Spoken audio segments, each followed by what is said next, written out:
Hi viewers, thanks for tuning in. This video is meant to serve as an advertisement for a consensus building workshop that I would be happy to facilitate for you. What is a consensus building workshop? It is an active brainstorming meeting for a department to decide program learning outcomes. I utilize technology of participation, or the TOP facilitation method, by the Institute of Cultural Affairs International. The TOP consensus workshop method uses the basic method to build consensus about a complex topic. It begins with a focused question, gets the group brainstorming responses, helps the group to organize the ideas into clusters, enables the group to identify the core idea in each cluster, and then helps them to determine next steps. The source is listed here, and you're welcome to go to that in order to learn more. So what are the steps of a consensus building workshop? Well, first you would need to decide a time that the whole department could meet together for roughly 3 hours. Then you would schedule that time with me so I could act as the facilitator for the workshop. When we all got together, we would sit at a table with a blank wall in front of us. I would ask that the department chair or program coordinator bring all syllabi for the particular major to that meeting in advance. So once we're all at that table with a blank wall in front of us, I'm going to present you with a following focused question for the department. What do you want your students to know or be able to do when they graduate from your program? So each person will have a pad of sticky notes similar to these in front of them, and they will brainstorm and write in rough language answers to that question. They can write whatever they want, one answer per sticky note, and they can write in very rough draft, so as many as they want to. Again, the question, what do you want your students to know or be able to do when they graduate from your program? So after 15 to 20 minutes, I will ask that everyone come up to the blank wall and post their sticky notes. Everyone will read them silently, and there will naturally be duplication, meaning something that you wrote, someone else has definitely probably written that too. So next, we will put the duplicates into clusters. So here's a picture to visualize it. So here's the table that we're all sitting at, and then this blank wall in front of us. We've put the post-it notes up on this blank wall, and we're starting to divide them into clusters.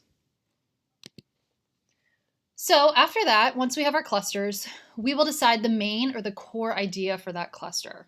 So this will become our very first rough draft of a program learning outcome.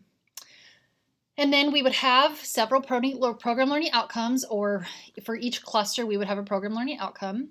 And we would compare our program learning outcomes, or our clusters, to peer and or aspirational universities and or professional associations or programmatic accrediting bodies, anything that is related to the field of study or major.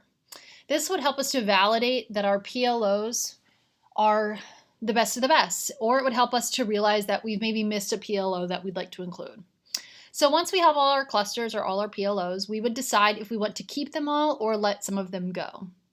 Best practice is 4 to 6 PLOs per major, because that's a reasonable and manageable amount for each major to be able to handle in terms of assessment.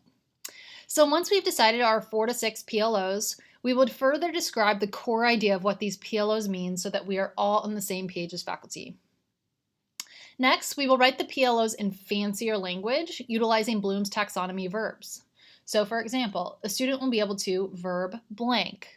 So the next slide shows some examples of verbs that we can use. And so for the PLOs, because these are program learning outcomes, what do you want your graduates to be able to do when they graduate from the program? So these are broad-based PLOs. You'll want to focus on verbs associated with the top of Bloom's taxonomy chart. So this would be something that they would have completed by the time that they graduate. So that's at the mastery type level. So evaluate and create, you'd want to choose some verbs up here. So after the PLOs are written in fancier language, the department will determine which classes these PLOs are taught in. Because it is a PLO, again broad, it's not a course SLO, it is likely taught in multiple courses throughout the major. So this exercise will have led to a basic curriculum map.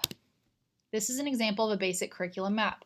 We have our program SLOs here, we have our courses listed, and simply X marks the spot when that program SLO is taught throughout the curriculum. Once the courses are identified with the X's, the instructors who teach those particular courses would get together in PLO subgroups. The subgroups will identify when the PLO is introduced, practiced, and mastered by the students. The subgroups may find that not all PLOs are introduced, practiced, and mastered. So for example, maybe a PLO is introduced and mastered, but it's never really practiced. So that's okay. It's helpful to have the knowledge of that. This will lead to a curriculum that illustrates student development. So the X's have been replaced with introduce, practice, and master. So we have our PLOs here, our courses, and introduce, practice, master. So instead of X's, it's been replaced. And this is a developmental curriculum map because it shows the incremental learning until you reach that mastery level PLO. So it's possible that your program is not as lockstep as this. This is a pretty lockstep program. Your program might be more flexible. So another developmental curriculum map may look more like this, but I think it's just easier to kind of look at this as the one to start off with. All right, so continuing on. So once the whole department has gone back together and we've seen the curriculum map, we will either decide all together what we want our measure and our targets to be for each of our PLOs, or we'll break back into our PLO subgroups to decide. So for example, we may have written these as PLOs. As an accounting program may have written in fancy language our PLO as, students will be able to demonstrate the ability to work on a team in performing audit work. And then we would talk about the measure that we want. And so the measure that they've decided is that the measure may be an audit case study that must be completed in groups, and then a rubric is utilized to assess it. The target is that 70% of students score 4 or higher on the rubric. An educational leadership program, they have written their PLO as follows. Graduates in the Educational Administration Educational Leadership Program will be able to demonstrate deep knowledge of Texas principal competencies. So the measure of the assessment may be the pass rate on the Texas Principal Certification Exam, and then the target may be that 100% of graduates pass. For Hospitality Management Program, the fancy PLO that they have written is students will be able to create, plan, and operate an event from inception to post-event review. So the measure may be an event that the students put together, and the assessment may be to survey people who attended that event. Or perhaps they could even invite professionals in the community who do a live score-based review, and they act as outside judges. So the target would either be, in the case of participants, 80% of participants agreed that the event was well organized, or it could be scoring data from those outside judges. Lastly, political science program, another example, they've written their PLO as students will be able to interpret and employ qualitative and quantitative research skills in political research. The measure may be a research paper and the assessment may be a rubric. So the target may be that 80% of students score 4 or higher on the rubric. So this is what we would either decide all together, or we would break into our PLO subgroups to decide. So we could either stop there or we could continue on. So student development is an incremental process of gaining knowledge and skills. So PLOs can be divided similar to how we did that curriculum map with introduce, practice, master. We can also add additional measures in the courses to be able to measure those introduce, practice, and mastery levels. So if you wanted to continue going, what we would do is we would break back into our subgroups to write our course SLOs for those courses that introduce and practice PLOs. So each PLO would look like this to the right. So here's our PLO, PLO, PLO, PLO, PLO. Remember, again, these were our clusters, but they've just been written in fancier language now. So for example, this political science program, this sentence right here will be placed up here. And you've identified the courses where it's introduced, practice, and master. So now you're writing those course learning outcomes that are going to essentially add up to that program learning outcome. Now the program learning outcome and the mastery level can be the same if you want it to be. It doesn't have to be, but it can be.